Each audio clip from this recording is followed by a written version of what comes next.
سلام كبرات أحوات لما أنتم بارح أنت فليز ولت مدبي حيزة متعزله سخا خمتي أب رأسي زرعهما ويا أبلع زرعهما مالتي حدا بزعبا ناي بانكي كارد نخفل سوات مالتي بزعبو زين فوت نغرات سلوزلو كالاي كاب بزعبا أب أكب سب كميجر كان أي دمس ملأختي أبو واتساب تسمع مالتي بزعبا إن كزاربي مالتي كالون كم توسخيت بزعبا فيسبوك تركب جروب كزاربي مالتي قديمة بمكتالكم يمسجن مالتي بمقصال نزمت مربات مالتي نخلو زمت فيديوهات مكتال سبسكرايب تكبر يزاغر اوكي بتا قدامتي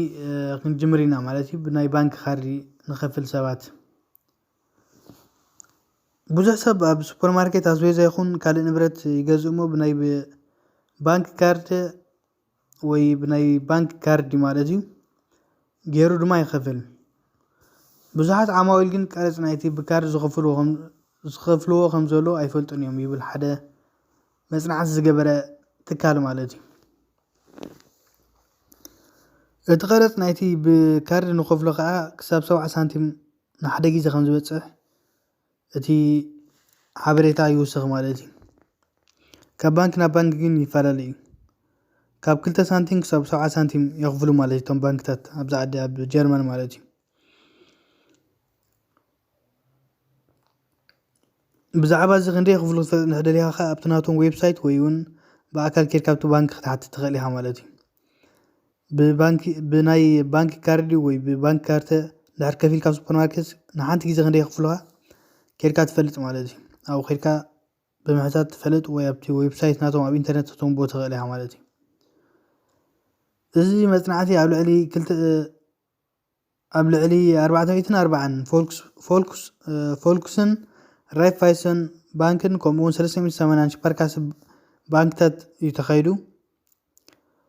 كابزن ابز تخيل مزنعت لما حنت خاب كلته قرص نايتي بكارد زخفل ገንዘብ አልቦ ወይ ድማ ኮንታክትለስ ከም ተخفل እቲ ቢዝነስ ኢንሳይድ ፖይንት ዲ ወይ ፖንክት ዲ ዝበሃል መርበ ሓበሬታ ጽሒፉ ማለት እዩ ካል መርበ ሓበሬታ ቢያሎ ዲ ዝበሃል ድማ ኣብዚ ግዜ እዚ ካብ ግዜ ኮሮና ማለት እዩ ኣብዚ ግዜ እዚ ኮሮና ካብ ጀመረሉ ሰባት ነተሕማም ንምክልኻል ማለት እዩ ብብዝሕ ብካርድ ናይ ባንክ ወይ ካብ ኮንታክትለስ ወይ ገንዘብ አልቦ ብብዝሕ ኣብ ዝገዝኡሉ ማለት እዩ ካብዚ ግዜ እዚ ጀሚሩ ክሳብ መወዳእታ ዓመት ማለት ክሳብ 2020 ዝውዳእ እንድሕር ንመዓልቲ ብገምጋም 2 ግዜ እንድሕር ከፊልካ እቲ ቀረጽ ናይዚ ዝኸፈልከያ ማለት እዩ ክሳብ 540 ዩሮ ክበጽሕ ከም ዝኽእል ጸብጺቡ ማለት እዩ እተን ዝበዝሓ ባንክታት ማለት ኣብ መጀመርታ ናይዚ ዓመት ነው ተቀረጽ ወሲኸናሉ ወይ ኣኽቢሮኖ ማለት እዩ እዚ ግን ንኹሎም ዓማዊል ናይ ባንክታት ዝውክል ኣይኮነን ማለት እዩ ኣብ ቢዝነስ ኢንሳይደር ዲ ከም ዝበሎ ማለት እዩ እቶም ዝሓሰረ ኣካውንት ወይ ተጠራቀመ ሕሳብ ወይ ኮንቶ ዝጥቀሙ ሰባት እዮም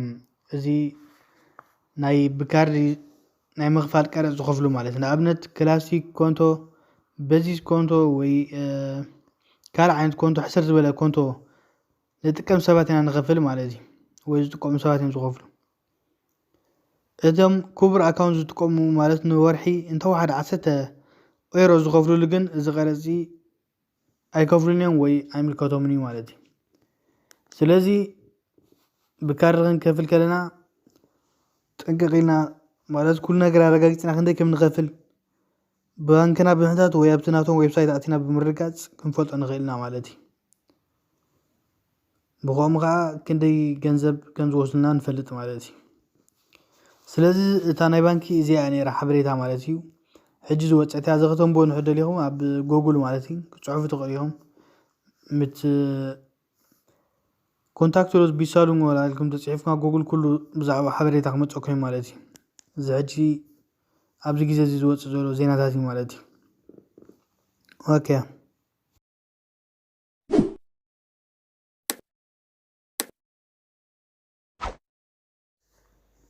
ካልእ ኣብ ናይ ዋትሳፕ ማለት እዩ ኣብ ዋትሳፕ ናይ ድምፂ መልእክቲ ወይ ቮይስ መሰጅ እንድሕር ሰዲድካ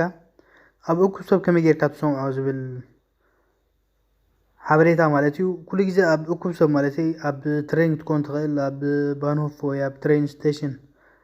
ኣብ ብዙሕ ሰብ ዝርከበሉ ወይ ኣብ ኣውቶቡስ ኣብ ዝኾነ ቦታ ማለት እዩ እቲ ካልእ ሰብ ክሰምዖ እንድሕር ዘደሊኻ ወይ ጠቕላላ እውን ክሰምዖ ንዓኻ እውን ክሰምዖ ዘይትኽእል ትኾንካ ሓደ ተኣሽሙ ወፂ ኢሎ ማለት እዩ ሕጂ ሓደ ሓበሬታ ማለት እዩ እሱ ከዓ ከምዚ ትሪእዎ ዘለኹም ኣብ ስእሊ ማለት እዩ እቲ መሰጅ ውላዕ ኣቢልካ ማለት እዩ ዝመፀካ ኣብ ኣኸልኻ ናብ እዝና ተፀጊዕ ከምዛ ትዳወል ዘለኻ ማለት እዩ ልክዕ ድሓር እቲ መሰጅ ስኻ ጥራይካ ትሰምዖ ማለት እዩ ከምዚ ክዳወል ከለኻ ስኻ ጥራይ ሰብ ትሰምዖ ልክዕ ከምኡ ማለት እዩ ነዚ ግን ዝበዝሕ ሰብ ኣይፈልጦን ነይሩ ምክንያቱ ብታሕቲ ወይ ብካልእ ብድሕሪት ዘሎ ስፒከር ናይታ ሞባይልና ንጥቀም ነርና ማለት እዩ እዚ ሜላ እዚ ሕጂ ተፈሊጡ ስለዚ ካብ ሕጂ ከምዚ ጌርኩም ክትጥቀምሉ ትኽእሉ ኢኹም ማለት እዩ ኦኬ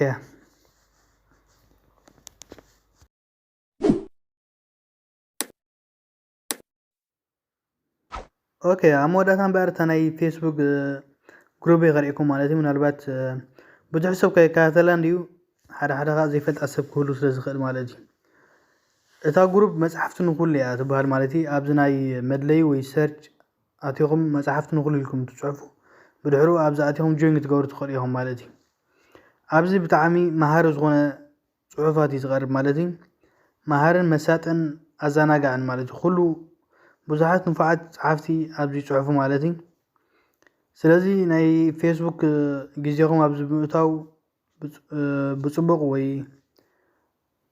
ኣዘናግዕ ዝኾነ ፅሑፋት ከተንብቡ ትኽእሉ ማለት እዩ መሃርን ኣዘናጋዕን ዝኾነ ፅሑፋት ብምንባብ